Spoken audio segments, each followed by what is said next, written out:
And we're live. Hi, Brandi. Hello. How are you? I'm pretty good today. That's good. Well, welcome to Losing Your Damn Mind with Andrea. So for our viewers, I'm Andrea, and this obviously is Brandi. Brandi and I met about, I guess it was about 10 years ago, hey? We're probably getting close to that, 9 or Yeah. 10. Yeah, I feel like 2010, 2011, maybe. So we both started our businesses about that time, and Mhm. we're members of the WESC, Women Entrepreneurs of Saskatchewan, and we joined the New Business Owners Network, Mhm. which I don't even think exists anymore. It does not. We may have been the only New Business Owners I Network. think so. We might have been like a trial thing that didn't pan out. Which is okay, and a big part of being a business owner too. I don't know about you, but I find that a lot of my business has just sort of been throwing shit at the wall and seeing what sticks. Yeah, that happens quite often. Yeah. So Brandi, your business is BLG Business Solutions. Do you want to give us a quick rundown as to what that is? So I use processes and workflows and online technology to help other business owners kind of streamline what they're doing, do it better, faster, more efficiently, so they can spend their time making money instead of doing all the things in their business that they don't like to do. So you're the outsourcing one. Which, as a business owner, and there are things in my business that I really don't like doing, such as my bookkeeping and stuff like that. That's why Right. I have an accountant that I pay good money to Yeah. to do Yeah. all that shit for me. So the yours is more in the realm of like websites and social media and stuff like that. Um, So, like just anything, like any business process that you have. So I don't do the marketing. I do like the process and the tech parts of it. So it might be a website, but it could be just like managing your tasks or, like creating automations and stuff like that for your business. right. Skills that I do not have. And actually, because you're kind of my go-to person, anytime I'm like, I'm having trouble with my website, I need you to help me. And I love you for it. Yeah. All right, so on to the business at hand. So Brandi, have you lost your damn mind? I would say it depends what day you ask me. Like today, it's okay. But there have definitely been moments in the past, I want to say like 4 to 6 weeks, where I have definitely been losing my damn mind, maybe actually have lost it at times. Yes, well, and of course, our theme is just that COVID-19 is affecting pretty much every level of society, and business owners included. Right. So, Yeah. but the losing of the mind doesn't always have to be business related. So, do you want to share sort of how, on your off days, how exactly it's been affecting you? Yeah. So, yeah, like I'm fortunate enough that my business actually got busier when this all happened because of the nature of what I do, right? Because all of a sudden everyone needs to do everything online. And it's like, great, except I'm only one person and I only have so many hours in the day. So a little bit of losing my mind just was from being overwhelmed with like just all the new requests I was getting and people like, hey, I need to create this like online program and here's like the 50 things it has to have. Can you have it done for me by next week? And I'm like, like you are out of your damn mind. Come see me in 6 months and it'll take a year to do that. Yeah. So there was kind of there was that piece. That was like the business piece where business was good, but I was just a little bit overwhelmed and maybe didn't quite expect to be so busy. Wasn't prepared for it. But then personally, so like because Mike is immunocompromised, so of course he was higher risk. So there was just more stress around that about like him maybe being exposed, and just I think a lot of paranoia, like over the top paranoia about like I didn't want to leave the house because what if I got exposed and then I gave it to him? And then he's like, well, then he has to be the one who like goes and picks up the grocery order. And if he's out there, he could get exposed. So it's like, okay, so it's between a rock and hard place. Like it doesn't matter which one of us goes out and does things in the world. Because if one of us gets it, it's like 99% chance the other person's going to get it. So we're like, it doesn't really matter. But yeah, just all of and it was the thing I think that was most surprising for me was because like him being immunocompromised is something that of course was going on before COVID-19 happened. So kind of like the extra precautions that we had to take for like hand washing and having people into the house, like the little routine they had to do before they could like step 3 feet in the door, and like bringing home groceries, and like we kind of already lived in a world where everything that we brought into the house was potentially dangerous. The thing is, it wasn't quite like to the level that it is now. It was kind of just like a theoretical thing. It's like, oh yeah, somebody might have sneezed on this and then Mike will get sick. He'll be okay, but maybe it'll just take him longer to recover. Whereas this, it's like, well, if somebody like sneezed on this and then Mike caught it, he could die. So it just very good. We joked in the pre-flight about doing like dramatic pushing. Yeah, we're not making light of people dying. We're just like, ooh, zoom in on the dramatic moment. Well, I said in one of the other ones that sometimes you have to laugh just so you don't cry. That's true. That's very true. Yes. Yeah. But no, obviously it's very serious. That's like just living with somebody who is immunocompromised. It means a lot more than it did 6 weeks ago. Right. Yeah. And so, and like I said, like we kind of already lived in a world where we had to deal with that. And so when this all started happening, I was like, well, we're good because these are kind of things that we already do. We just need to be more careful now. And so I just kind of brushed it off and thought, you know what, like I will 100% be able to handle this like a champ. It won't faze me because nothing is going to change. But I vastly underestimated, I think, the paranoia and the stress that was happening. And so because I, underestimated it, it kind of bowled me over for a while. And I want to say towards the end of March was particularly stressful, and like I was crying all the time. I even like cried with one of my clients because she was like, "What's wrong?" And I was like, But did it feel like sort of liberating just to talk to somebody about it and just be vulnerable with that client? Or did you just find that after you were like, oh God, I crossed a line. I shouldn't have said that. No, I didn't feel awkward about doing it with her. I thought it was kind of funny. Most of my clients are like coaches and psychologists and social workers and therapists and counselors and stuff like that. So it's not like it was some client who was like some like 60-year-old dude who runs a construction company. And then I did that. Like that might've been awkward. But because all of my clients, like these are the kinds of things that they would kind of deal with for a living anyway. So I didn't feel awkward about doing it with her. But I don't like, I probably felt better just from crying.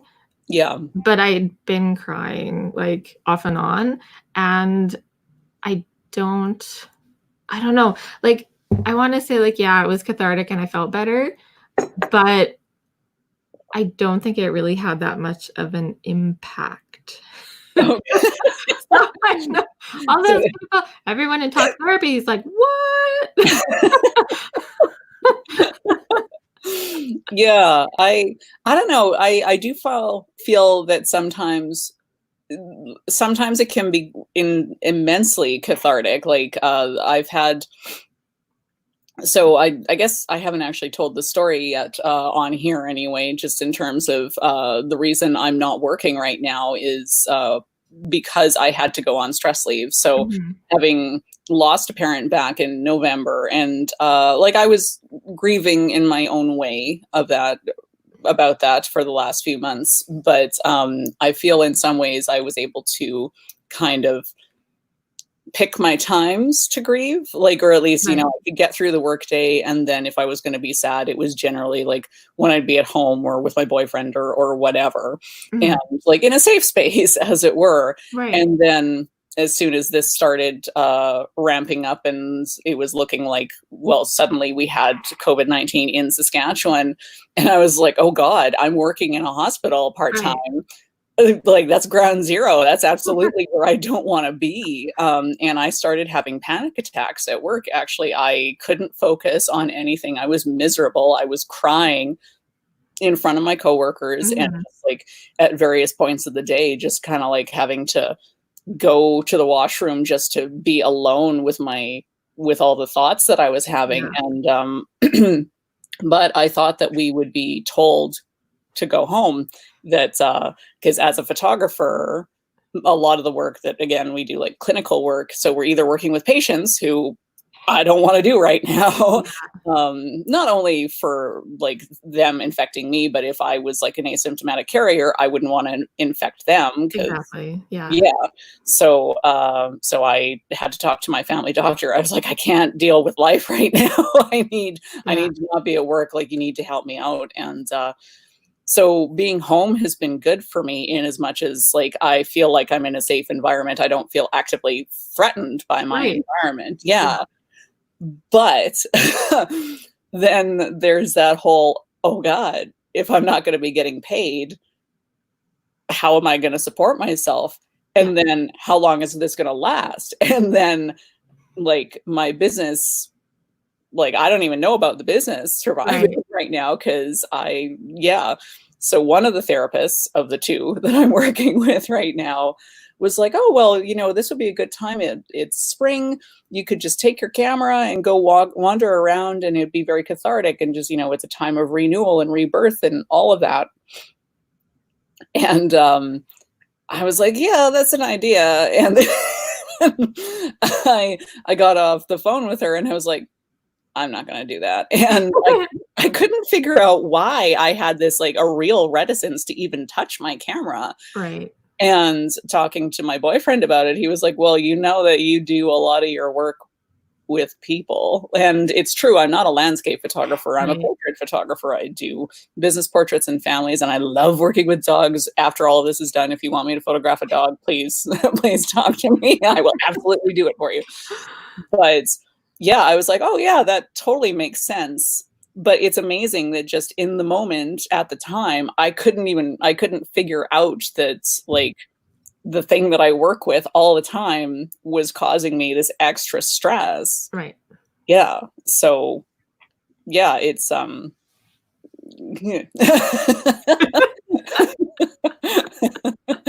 there are days when I feel like I'm getting a handle on it, and then usually about once a week or once every 10 days, I have like a full-on breakdown and I'll be crying all day long and just incapable of just having a regular conversation with Right. people. And Yeah. yeah, so like I've dealt with mental illness for the last several years, but this is like the first time in a while that I've Yeah. been crying consistently. Yeah. Usually Yeah. the day after that, I feel I won't say reborn, but I do feel a lightness, and it's like I all that weight that I'm shedding just from the crying. Yeah. Yeah. So Yeah. Yeah. And you talked about like picking your moments or Mhm. so, and I think maybe that's why, like, after I cried with that one client, I didn't necessarily like, it wasn't like, "Oh, I feel so much better now," Mhm. because maybe at around that time, because I was experiencing stress just from the kind of like you said, there's this invisible threat, and you, like, can't fight it off, and you can't really avoid it because you It's don't know who's everywhere. got it, It's nowhere. right? So there's that, but then there was also the stress of how busy I was, and so those combined were, like, what was messing me up, and whenever I get super, super stressed out, I always focus on, okay, like what's something that I can actually control? Mhm. Because I can't control COVID-19. Right. So what can I control? Well, the thing that I could control was my schedule and my amount of work. And so what what actually helped was me, like, I was talking to people, but it wasn't like emotionally releasing things. It was like just saying like, "Look, I am losing my damn mind." So Just a constant post of, like, "Stuff be bad." yeah, exactly. Sometimes it just be like that. Um, and just telling people like, "Look, whatever we've got on the go, if there is something super, super urgent that, like, really, really needs to get done, I'll get it done. Everything else, we need to start, like, spacing it out, or you need to give me, like, an extra week to get it done." And so that taking control piece Mhm. is really what had the the most impact. That was the most beneficial to me. It was just, feeling, okay, things are a little bit more in control, or at least not quite so out of control. And in the moment, that's what I needed more than I needed to talk about stuff. Because Right. me and my husband are home all the time, like this we're home all the time together no matter what's going on, like, outside of COVID-19, and so, like, this is the kind of stuff that I talk about with him all the time. Mhm. So, like, I think I'm lucky enough that it wasn't like I was all by myself and didn't have anyone to talk to. I needed to talk to people. It was that I had someone to talk to. I needed, like, to find those things that I could control and just, Yeah. like, bring myself down. Yeah, yeah, and I kinda wonder, just when you were talking about, like, your clients saying, "Okay, I need all of this, and I need it by next week," when it would normally be a longer process anyway, and I feel like there's a lot of people that, again, because they probably don't have as many other things to focus on, and they perceive this is something that they can control, so Yep. if they're like, "Okay, well, I have the time now, let's focus on it," and then if for the other person, for you, if they're unable to realistically provide that to them, then, like, and I don't know if your clients got mad or frustrated or what, but I could see that being, like, a repercussion of being like, "Okay, we need to just, like, calm down Yeah. like, set a shorter action plan." Yeah. Yeah, that's certainly part of it. Like, some like, existing clients, some of them, like, were busier, but some of them suddenly had more time on their hands, and so they're like, "Well, let's get this project done that's been, like, lounging about." But Mhm. then lots of people were doing that, and I'm like, "Well, my capacity, like, is full." Yeah. Um, but then and then you had people who suddenly had a business that maybe could be done online if they just figured out how to do it, but they had no idea or they just needed help. And so now those people, they're coming to me in more of a panic mode because, of course, they could still be making money if they could figure this thing out. Yeah. And so then a lot of those people I couldn't help either. And I worked very hard not to feel guilty about that. Mhm. Yeah.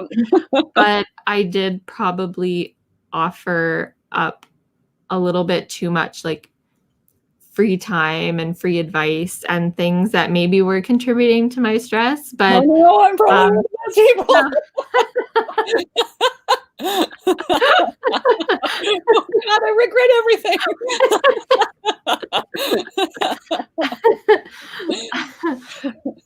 No, we were only just talking the other day, so you weren't part of that group. Okay, good.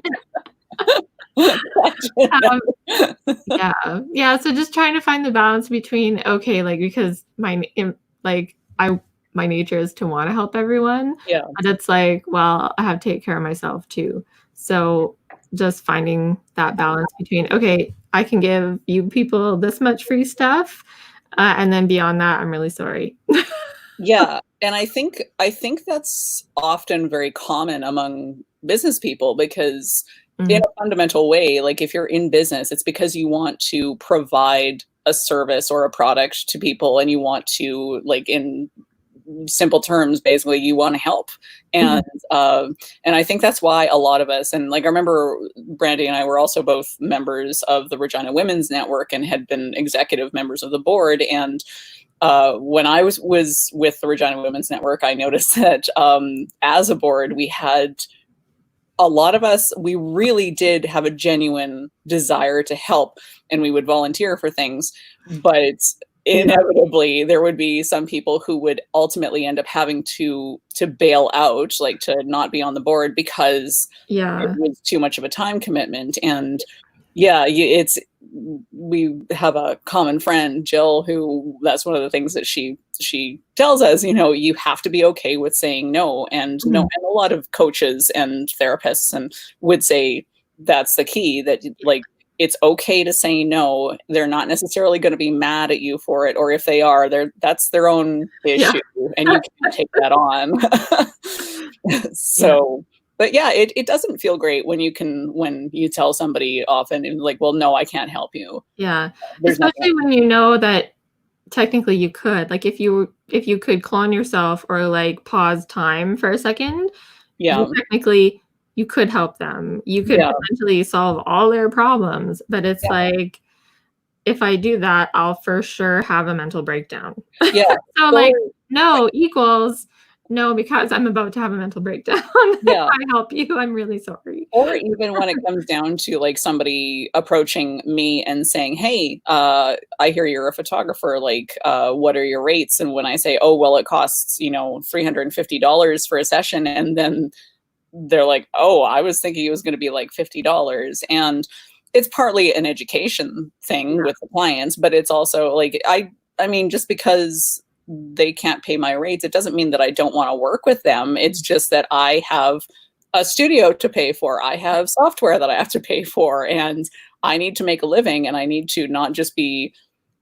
working myself to death in order to make no money in the end. Yeah. Yeah. So yeah, for those who have ever asked, it's like, how do you sleep at night when you talk to a business person that you think charges way too Yeah. much? Is like, no, that there is a legitimate reason why. And it Yeah. doesn't mean that they don't necessarily want to work with you. So Yeah. yeah. Yeah.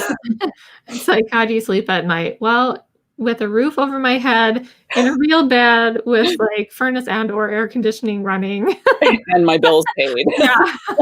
Like, and not under a bridge, because if you only paid me 50 bucks, that's where I would be. Yeah, exactly. Well, that cardboard box sounds lovely. Yeah. Sometimes. Yeah, so, Yeah. that's one thing, at least, as a I've found in the last few years that particularly if I'm ever approaching a business person and I asked about their services and it's more than I thought that it was going to be, I try to just be honest with them and say that that is not in my budget right now, and I don't think that you're being unreasonable, but I can't afford it. So, but hopefully at some point I can. And in Mhm. some cases, like I've kept in touch with those people, and then over like further on down the line, Yeah. you eventually do work with them when you're at a rate that you can afford their rates. So, Exactly. yeah, Yeah, and I think business owners appreciate that when you come back to them with that kind of info, yeah, because number 1, that's some market research for them right there, but then yeah, number 2, they know where they stand with you. Because mhm, there's nothing worse than, like, somebody inquires, and then you give them some info, and then they ghost you, and you don't know there's that kind of awkward, "Okay, are they just super busy and I need to follow up?" yeah, Did they see that and go, "Oh, like, shit, that's way too much money. I'm mhm, embarrassed that I even asked." and now Yeah. they're just avoiding you? Or were they like secret shopping you? Or like what is going on? Like, just Yeah. send me a note back that says, hey, this is out of my budget right now. Thanks. Yeah. Well, especially like in certain sectors obviously are different than others, but like for both of us, there are all sorts of people doing the same work that we do, and there's no necessarily like common Like price a, range. yeah, standard. Yeah. No. Yeah. Yeah, exactly. So What I do doesn't even have a consistent like title or name. So like yeah. when people ask me what I do, it's why I have to like actually describe it in a couple sentences, because I Mhm. can't just say, "Oh, I'm a blah," You because have to there give is them no blah for me to be. you have to give them your elevator pitch, Yeah. basically. Yeah, it's yeah, especially these days when there's so much more information accessible in the world. So like the number of people who get a nice camera and then they do some classes online or just on YouTube and Yeah. stuff like that, which is fine. I mean, there's nothing wrong with it. We all have to start somewhere, but at the same time, yeah, it's when you get the person like, oh well, I'll just get my aunt to do my wedding Yeah. or my uncle or whatever, and Uncle Bob might do a great job, maybe. By the way, don't hire me to do your wedding. I do not do wedding photography. I will recommend somebody for you, but please don't ask. Um, yeah, it's really funny. Like, so you mentioned like, oh yeah, because anyone can pick up a camera. Yeah. So for my stuff, I had noticed like as COVID-19 kind of overtook us in Uh-huh. North America, I suddenly noticed a lot of people suddenly doing what I do. Mhm. And it might have been that their business like was kind of close, and then it was just they started throwing out like tips and recommendations for stuff. Yeah. And I'm like, oh, that's different, but I guess relevant considering the time we're living in for them to, offer some extra information that they think is valuable. And then some people who don't do anything like really remotely related to like working from home or working online or online business, and suddenly now they're throwing out like recommend, oh, you should use this app and you should do this, and like I'm assuming that everyone's heart is in the right place because they Yeah. want to offer value to people. um but some of the advice I see coming out, I'm just like it's not great. Mhm. or it's not quite accurate. And I'm just like, "Ooh, should I say something? I don't know. Will I look like a jerk? I don't know. Yeah. Where are these people coming from? This is what I do for a living." Yeah. Yeah. It's, in some ways, being in business is like being the know-it-all in a room, and you need to pick your battles as to when you're gonna speak up. And so if somebody starts talking about whatever your wheelhouse happens to be, and sometimes it's better to just be like, "Mhm. Yeah, Yeah, that's a thing, yeah." But also sure. you just don't wanna be rude too, so Yeah, yeah, probably it depends a lot on like how I'm feeling when I come across it. It's like, do I feel like maybe getting in a fight with somebody? Like if I were to do something, like post something, even like completely like nice and polite, but they still took it the Mhm. wrong way, would Yeah, I be okay with engaging in that? Or am I just too exhausted and stressed out right now to right. even bother? And I'll just cross my fingers and hope that like nobody follows that advice. Or Mhm. Yeah, for sure. yeah. Okay, so I'm just noticing that we're almost at a half hour here, Mm. and I didn't do my prep work today. So, what I should have done, since we mentioned that we are both members of Women Entrepreneurs of Saskatchewan, is I should have gotten a link, which I'm going to create right now. All right, so. if you are a women entrepreneur in Saskatchewan, you can, if you're not already a member, you can look into women entrepreneurs. So the link is up there. And I know that they've been looking into ways that they can help business owners during this crisis. And also, if you are looking for some mental health resources, then I'm just throwing up the Saskatchewan branch of the Canadian Mental Health Association. Okay, so we try to end everything on a positive note. So, Brandi, do you have a go-to thing that makes you happy or helps you alleviate stress when you feel that you're getting there? I was thinking about this, and I don't really have a consistent go-to thing. Mm-hmm. It would always involve something along the lines of like reading or watching a movie or playing a video game, like some sort of just like absorbing some content Yes. that's like not business related, not work related, not real life related. Have you watched the new season that just started airing on Brooklyn Nine-Nine on Netflix? Yes. Yeah. Yeah. Well, is the Bren like the one that's coming It's out right season now? It's 7. already on Netflix? Yeah, so it finished airing on Thursday, and then they started it on Netflix on Friday. So Oh, I didn't realize that. Yeah, because I've already watched, like, I watched it on network TV. So yeah, I just started watching it this morning because my PVR died a little while ago, and I was like, you know what, I don't really need live TV for the most part. And I suppose if I really, really wanted to, I could pay for the streaming to watch it when it's live. But right. yeah, I'm enjoying it so far. Fine, Brooklyn Nine-Nine and The Office are really my go-tos. Like when I'm upset and I just need some good wholesome laughter. Those are the shows that I watch. Yeah. Yeah, for sure. Because I don't know, we have all these extra channels now. Like SaskTel has just been like during COVID, they've just been throwing out a bunch of free channels for people. Right. Yeah. And so we've been watching a lot of channels that we wouldn't normally get. And there's one that's just it's a lot of Brooklyn Nine-Nine like old shows that it's like I don't even kind of remember these that well. So it's like watching it for the first time. Mm-hmm. But yeah, like we'll always watch those when they come on. Yeah. I find the first part of season 1 and up until about the maybe about the Halloween heist, the last sort of cycle when I was watching it, I was like, what is this episode? I don't remember seeing it, and yet I know I've seen the series at least 2 whole times. So these are the things that are really important in these times. Yeah. Okay.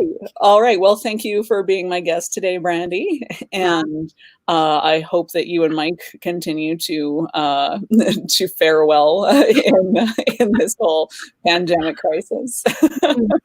Yes. Yeah, I'm sure he'll be fine. Yeah. We'll all be fine in our way. Yeah, that's true. All right. So we'll just end the broadcast and look forward to episode 5. All right, thanks. Bye.